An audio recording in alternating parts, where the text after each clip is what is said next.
அனைவருக்கும் வணக்கம்.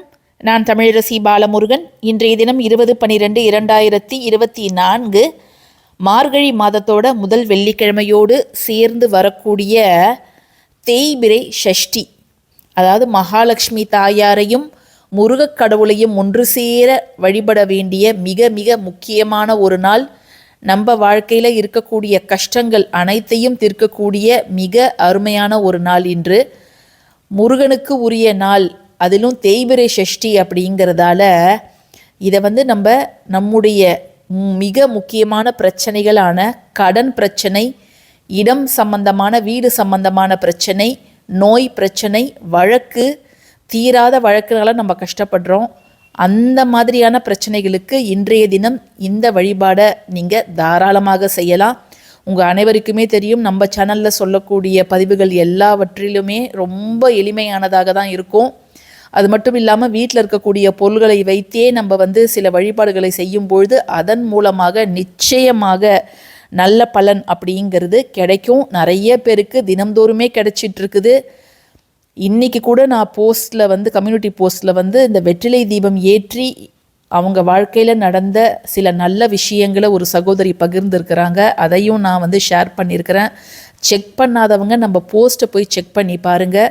நிறைய பேர் இந்த வெற்றிலை தீபம் மூலமாக நல்ல பலன் அடைஞ்சிருக்கிறாங்க. சில பேருக்கு சந்தேகம் வரும், இன்றைக்கி நாங்கள் வெற்றிலை தீபம் ஏற்றலாமா அப்படின்ட்டு. தாராளமாக நீங்கள் இன்றைக்கி வெற்றிலை தீபம் ஏற்றலாம். அது மட்டும் இல்லாமல் நம்ம இன்னைக்கு சொல்லக்கூடிய ஒரு வழிபாட்டை நீங்கள் இன்று இரவு 12 மணிக்குள்ளர செய்வதன் மூலம் நல்ல ஒரு ஒரு தன ஆகர்ஷணம் அப்படிங்கிறது கிடைக்கும். பணம் பல வகையில் உங்களுக்கு பெருகும். அதன் மூலமாக உங்களுடைய கடன் தீரும். ஏன்னா நம்ம பயன்படுத்தக்கூடிய பொருள் அத்தகைய சக்தி வாய்ந்த பொருள்.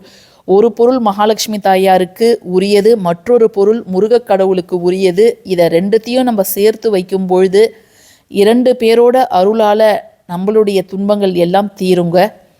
ஸோ ஆஸ் யூஷுவல் நம்ம வீட்டில் இருக்கக்கூடிய ஒரு கைப்பிடி துவரம்பருப்பை தான் நம்ம எடுத்துக்க போகிறோம். ஜஸ்ட்டு நீங்கள் ஒரு கண்ணாடி கிண்ணத்துலேயோ செராமிக்லேயோ மண்ணுலேயோ நீங்கள் வைக்கலாம். அல்லது நீங்கள் ஒரு பித்தளை, வெள்ளி கிண்ணம், செம்பு கிண்ணம் எதில் வேணாலும் நீங்கள் வைக்கலாம். ஏன்னா நம்ம உப்பு பயன்படுத்தும் போது தான் உலோக கிண்ணங்களில் நம்ம வைக்கக்கூடாது. இது உப்பு கிடையாது. நம்ம துவரம்பருப்பை தான் எடுத்துக்க போகிறோம். செவ்வாய் கிரகத்துக்கு உரிய தானியம். அதனால் செவ்வாய் பகவானால் ஏற்படக்கூடிய அனைத்து விதமான பிரச்சனைகளையும் இது தீர்க்குங்க. ஸோ எந்தெந்த பிரச்சனைகள் குறிப்பாக அப்படின்னு பார்த்தோன்னா, சொந்த வீடு அமையணும், சொந்த நிலம் வாங்கணும்னு நாங்கள் கஷ்டப்படுறோம், வீடு எக்ஸ்டெண்ட் பண்ணணும்னு நினைக்கிறோம், அல்லது வீடை புதுப்பிக்கணும்னு நினைக்கிறோம், ஆனால் அது நடக்க மாட்டேங்குது. ரொம்ப நோயால் கஷ்டப்படுறாங்க எங்கள் வீட்டில் ஒருத்தவங்க, அவங்க குணமாகணும். வழக்கு ஒரு 10-15 வருஷமாக ஒரு வழக்கு நடந்துக்கிட்டே இருக்குது. அதற்கு ஒரு நல்ல தீர்வு வேணும். அப்படி இல்லைன்னா எதிரி தொல்லை, அது ரொம்ப சிரமமாக இருக்குது. கடன் பிரச்சனை தீரவே மாட்டேங்குது. ஒரு கடன் தீர்ந்தால் மற்றொரு கடன் வாங்குற மாதிரி ஒரு நிலைமை எங்களுக்கு வந்துடுது. வட்டி கட்டிக்கிட்டே இருக்கிற மாதிரி இருக்குது. அந்த வட்டி கட்டுறது நிறுத்தணும். நாங்கள் கடன் இல்லாமல் வாழணும் அப்படிங்கிறவங்க எல்லாருமே இந்த வழிபாடை செய்யலாம். அது மட்டும் இல்லாமல் திருமண தடை நீங்கணும், குழந்தை பேரில் தடை நீங்கணும், நல்ல வேலை கிடைக்கணும் அப்படிங்கிறவங்களும் இதை நீங்கள் தாராளமாக செய்யலாம். சுத்தபத்தமாக இருப்பவர்கள் மட்டுமே இதை செய்யணுங்க.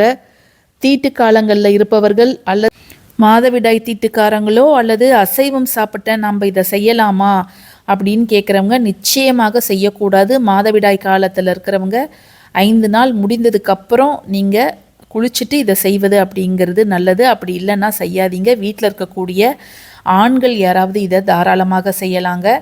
ஸோ நம்ம இப்போ இதற்கு தேவையான பொருள் என்ன அப்படின்னு பார்த்தீங்கன்னா, நீங்கள் ஒரு கைப்பிடி துவரம்பருப்பு, அதை வைக்கிறதுக்கு ஒரு கண்ணாடி பாத்திரம் எடுத்துக்கோங்க. ஒரே ஒரு நல்ல நிலையில் இருக்கக்கூடிய வெற்றிலை, அதுக்கப்புறம் 6 ஏலக்காய், இவ்வளோதாங்க உங்களுக்கு தேவைப்படும். இப்போது நம்ம ஒரு நல்ல நிலையில் இருக்கக்கூடிய வெற்றிலையை எடுத்துக்கணுங்க. காம்பை எடுத்துருங்க. இதை நல்லா கழுவிட்டு அது கொஞ்சம் உலர்ந்ததும் நீங்கள் இதை செய்யலாம். இது எந்த நேரத்தில் இன்றைக்கி செய்யணும் அப்படின்னு பார்த்தீங்கன்னா, இன்றைக்கி காலை 11 மணிலேருந்து, வெள்ளிக்கிழமை காலை 11 மணிலேருந்து நாளைக்கு சனிக்கிழமை மதியம் 12 மணி வரைக்கும் இந்த சஷ்டி திதியானது நீடிக்கிறது. ஸோ நீங்கள் செய்கிறதுனா இந்த மணியில் நீங்கள் எப்போ வேணாலும் செய்யலாம். இந்த நேரத்தில் இன்று இரவு செய்யலாம், அல்லது நாளை காலை பிரம்ம முகூர்த்த வேலையிலையும் நீங்கள் செய்யலாம். ஸோ அது உங்களோட விருப்பம், உங்களுடைய சௌகரியம். நீங்கள் எப்போ செய்யணுமோ நீங்கள் அதை செய்யலாம். செய்யும்போது உங்களுடைய பூஜை அறையில் இருக்கக்கூடிய முருகர் படத்திற்கு மஞ்சள் குங்குமம் போட்டெல்லாம் வச்சு, பூவெல்லாம் வச்சு ஒரு தீபம் ஏற்றி தூபம் போட்டுடுங்க. அகர்பத்தியோ சாம்பிராணியோ என்ன பண்ணணுமோ அதை பண்ணிவிடுங்க. பண்ணிவிட்டு நீங்கள் முருகர் படத்திற்கு முன்பு அல்லது சிலைக்கு முன்பு அமர்ந்து இந்த வெற்றிலையில் 6 நல்ல நிலையில் இருக்கக்கூடிய ஃப்ரெஷ்ஷான ஏலக்காய், நல்ல வாசனையான ஏலக்காயை எடுத்துக்கோங்க. ஒரு ஏலக்காயும் நீங்கள் வைக்கும்பொழுது உங்களுடைய ஒரு பிரச்சனைகள் நீங்குவதாக நீங்கள் காட்சிப்படுத்தி பாருங்கள். ஒவ்வொரு ஏலக்காயும் நீங்கள் வைக்கும்பொழுது ஃபஸ்ட்டு ஓம் சரவண பவ, அதுக்கப்புறம் சரஹண பவலேருந்து அந்த ரஹண பவச அப்படிங்கிற அந்த 6 மந்திரத்தை நீங்கள் ஒரு ஏலக்காயும் வைக்கும்பொழுது உச்சரிக்கணும். மனப்பூர்வமாக உங்களுடைய அந்த வீடு கட்டுறது, உங்களுடைய கடன் பிரச்சனை, நோய், அந்த பிரச்சனை எல்லாம் ஒன்று ஒன்றா உங்களை விட்டு போகிற மாதிரி நீங்கள் காட்சிப்படுத்துங்க. முருகனை நினைத்து இதை நீங்கள் அவசியம் செய்யுங்க. நான் சைடில் மந்திரத்தையும் தரேன். ஸோ அந்த மந்திரத்தை ஒரு ஏலக்காய் வைக்கும்பொழுதும் அந்த மந்திரத்தை ஒரு முறை நீங்கள் உச்சரித்தாலே போதுமானது. இதை நீங்கள் இந்த வெற்றிலையில் வச்சுட்டு இந்த வெற்றிலையை ஜஸ்ட்டு நீங்கள் இப்படி மடிச்சிடுங்க. மடிச்சுட்டு இப்போ நம்ம ஒரு பவுல் தோரம்பருப்பில் நம்ம இன்றைக்கி வைக்க போகிறோம். ஒரு நாள் இரவு இதை உங்கள் பூஜை அறையில் முருகர் படத்திற்கு முன்பு இருந்தாலே போதும். இன்றைக்கி நீங்கள் செஞ்சீங்கன்னா இன்று இரவு, வெள்ளிக்கிழமை இரவு, நீங்கள் நாளைக்கு செஞ்சீங்கன்னா சனிக்கிழமை இரவு இருந்தால் போதும். மறுநாள் நம்ம எடுத்து அதை பயன்படுத்த ஆரம்பிச்சிடலாங்க. ஸோ இப்போ நம்ம இதை 6 ஏலக்காய்களை வெற்றிலையில் மடித்து நம்ம இந்த மாதிரி தோரம்பருப்பை ஒரு பவுலில் வச்சு நம்ம மேலேயும் தோரம்பருப்பை கொட்டிட போகிறோம். ஸோ இந்த பவுல் முருகருக்கு முன்னாடியே இன்று இரவு முழுவதும் இருக்கட்டுங்க. நீங்கள் நல்லா வேண்டிக்கிட்டு இதை மாதிரி செஞ்சிடுங்க. நாளைக்கு காலையில் நம்ம என்ன செய்யணும் அப்படின்னு பார்த்தீங்கன்னா, இந்த தோரம்பருப்பை நம்ம சமையலுக்கு பயன்படுத்திக்கலாம். இந்த ஏலக்காய்களை நீங்கள் ஒரு ஏலக்காய் உங்கள் பர்ஸில் வைக்கலாம், இன்னொரு ஏலக்காயை உங்கள் கணவரோட பர்ஸில் வைக்கலாம், பீரோவில் வைக்கலாம், அல்லது வேறு எங்கே நகை வச்சுருக்கீங்களோ அந்த இடத்துல வைக்கலாம்.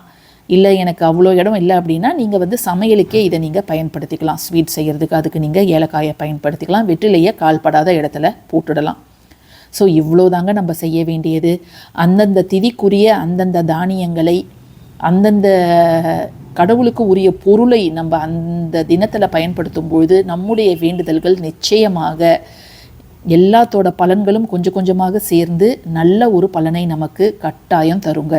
இந்த பதிவு பிடிச்சிருந்ததுன்னா கட்டாயமாக லைக் பண்ணுங்கள், ஷேர் பண்ணுங்கள், நம்ம சேனலுக்கு சப்ஸ்கிரைப் பண்ணுங்கள். தேங்க்யூ ஃபார் வாட்சிங் திஸ் வீடியோ. நன்றி.